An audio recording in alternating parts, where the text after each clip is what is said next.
Sous la canicule du quartier Bonabéry, dans le 4e arrondissement de la ville de Douala, des mères d'enfants, des jeunes femmes et des hommes font la queue dans l'espoir de recevoir la manne qui tombe du ciel.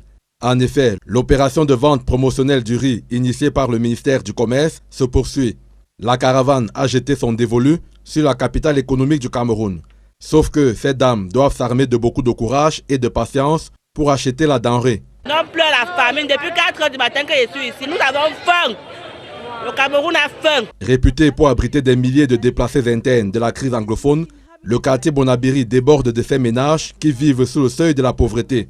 Cette opération qui aurait dû les soulager leur crée au contraire un grand tort. Je suis là avant à 5h30. Jusqu'à là, je suis encore sur place, une vieille maman comme moi. Et là où le bas blesse, c'est que ces populations doivent montrer patte blanche, c'est-à-dire présenter leur carte nationale d'identité avant d'acheter leur sac de riz.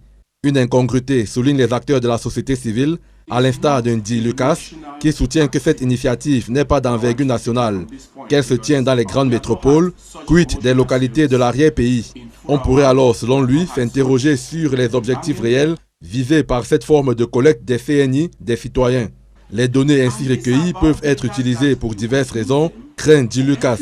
Une crainte renforcée à l'idée que l'initiative du gouvernement vient supplanter l'un des objectifs de la MIRAP, qui est de faciliter et de réguler les marchés aux fins d'approvisionner les ménages en produits de grande consommation. En cette veille de la présidentielle, les analyses vont bon train.